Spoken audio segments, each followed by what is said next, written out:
कश्मीर में पहलगाम में जिस तरीके से आतंकवादियों ने हिंदू पे हमला किया है, उसको लेके पूरे देश में आक्रोश है।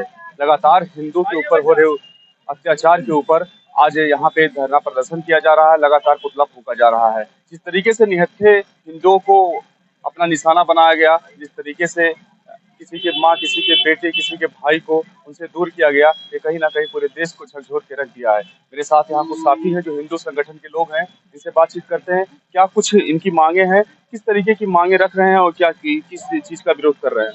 ये जो पूरे देश भर में क्या कहा जाए, एक तरीके से जो भारत हमारा अखंड भारत है, उस क्षेत्र में चाहे वो बांग्लादेश हो, चाहे वो बंगाल हो, चाहे वो जम्मू में चल रहा है, पाकिस्तान में हुआ, हिंदू अफगानिस्तान से हटा, अब ये जम्मू कश्मीर में पहलगांव के अंदर जो हिंदुओं के कपड़े उतार करके, हिंदुओं की जाति पूछ करके इस तरीके से उनके ऊपर उनकी जो हत्याएं की गई हैं, ये बड़ा निंदनीय घोर अपराध है, यह अमानवीय है। इसके विरोध में आज राष्ट्रीय स्वयंसेवक संघ विचार परिवार, हिंदू सामाजिक संगठन विचार परिवार, विश्व हिंदू परिषद के बैनर के नीचे हम सभी यहाँ पर प्रधानमंत्री जी से आग्रह करते हैं कि ये जो हिंदू विरोधी गतिविधियां चल रही हैं, इसको किसी भी तरीके से कड़े कठोर कदम के साथ इसको रोका जाए। इसके लिए आज हमारा यहाँ पर धरना प्रदर्शन और पुतला फूंकने का, पाकिस्तान का पुतला फूंकने का हमारा कार्यक्रम था।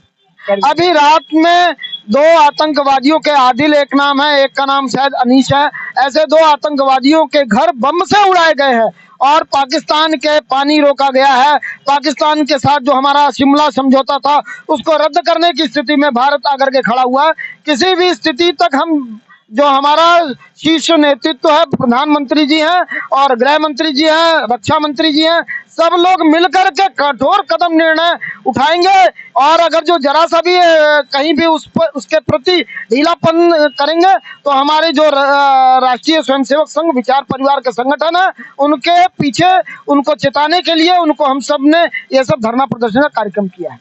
बताया जा रहा है कि कहीं ना कहीं जो व्यवस्था थी, वहाँ के जो जवान थे, उसमें चूक हुई है। वो आतंकवादी आते हैं, मार देते हैं, मारते हैं, जात पूछते हैं, उसके बाद मार के चले जाते हैं और किसी को पता नहीं चलता है। निश्चित तौर पर जो बाहर के आतंकवादी थे, उनसे उतनी समस्या नहीं हुई है। जो देश के अंदर घर कर बैठे हुए आतंकवादी हमारे आपके बीच में पल रहे हैं, उनसे ज़्यादा समस्या हुई, क्योंकि वो 2 दिन पहले रेकी किए थे। तो वास्तव में सुरक्षा बलों का इतना बड़ा मुद्दा नहीं है जितना अपने देश में पल रहे उस आतताई आतंकियों का एक बड़ा मुद्दा है। इसलिए देश के अंदर जो ऐसे लोग पल रहे हैं, उनको चिन्हित करके उनके ऊपर कठोर कार्रवाई करके, और जो 48 घंटे में पाकिस्तानी नागरिकों को वापस करने का एक प्रक्रम हुआ है, सराहनीय कदम है। सुरक्षा बल तो एक मुद्दा है, लेकिन देश के अंदर जो ऐसी शक्तियां पल रही, उन पर ध्यान देने की आवश्यकता है। कौन ध्यान देगा? सरकार, भाजपा की सरकार है केंद्र में, प्रदेश में, ध्यान कौन देगा? समाज और सरकार सबका ये कर्तव्य है। सरकार के साथ समाज का भी नैतिक दायित्व ऐसे लोगों को चिन्हित करे, पहचाने और हम सबके बीच से उनको दरकिनार करें। कश्मीर में जो घटना हुई है, उसको लेके जिस तरीके से माना जाए तो जो वहाँ पे लोग रहते हैं, ये भी बताया जा रहा है कि आतंकियों को कुछ वहीं के लोग संरक्षण दिए थे और कहीं ना कहीं जो मतलब कश्मीर के लोग हैं, उनको जो टूरिस्ट जाते हैं, उन्हीं से उनका जीवन यापन होता है, उनकी बीवी बच्चे वही इसी टूरिस्ट के भरोसे जीते खाते हैं। उसके बावजूद भी अगर टूरिस्ट के ऊपर इस तरीके से हमला होगा तो क्या करना चाहिए? कि यहाँ के लोगों को वहाँ जाना छोड़ देना चाहिए?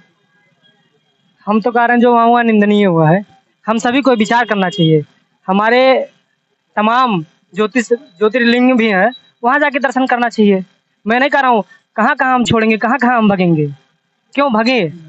ऐसे लोगों को चिन्हित कर उनके ऊपर कार्रवाई करनी चाहिए। और पूरे हिंदू समाज से मेरा आह्वान है कि ऐसे व्यक्तियों को, जैसे आज वहाँ पर हिंदू समाज से उनसे पूछा गया टूरिस्ट को कि आप हिंदू हैं मुस्लिम हैं, क्या है? उनका अंग वस्त्र निकाल करके उनसे देखा गया, उसके बाद उनको गोली मारा गया। ऐसे उन्हें चिन्हित कर हिंदू समाज वहाँ टूरिस्ट जाए, वहाँ पूछ कर आप हिंदू हैं तो उनके यहाँ रूम का भाड़ा लें, उनसे सामान खरीदे। मेरा यही निवेदन है उन सभी से, सभी हिंदू भाइयों से मेरा निवेदन है।